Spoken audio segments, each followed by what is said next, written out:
నువ్వు ఆంధ్రప్రదేశ్కి వచ్చి డిపాజిట్ లేని పార్టీ కాంగ్రెస్. ఆంధ్రప్రదేశ్ను నాశనం చేసింది కాంగ్రెస్ పార్టీ. అటువంటి పార్టీలో చేరి ఏం ఆశించి వచ్చావమ్మా? డబ్బులు తీసుకోవటానికి వచ్చావు ఏంటి? ప్యాకేజీ పవన్ కళ్యాణ్ లాగా నువ్వు కూడా ఒక ప్యాకేజీ శర్మిలా శాస్త్రి గారివి.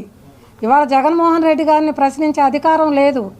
ఈ 5 సంవత్సరాల్లో జగన్మోహన్ రెడ్డి గారు ఏం చేశారో ప్రజలందరికీ తెలుసు. బీసీ, ఎస్సీ, ఎస్టీ, మైనార్టీ వర్గాలందరికీ ఒక గుర్తింపు తెచ్చిన నాయకుడు జగన్మోహన్ రెడ్డి గారు.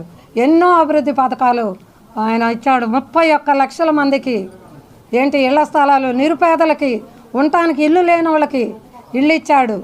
ఏంటి మా మహిళలకి 45 సంవత్సరాల వాళ్ళకి చేయూత పథకం, అమ్మఒడి పథకం, ఏంటి మరి మాకు డ్వాక్రా రుణాలు, వడ్డీ లేని రుణాలు, రుణమాఫీలు, ఇవన్నీ నీ కళ్ళకు కనపడ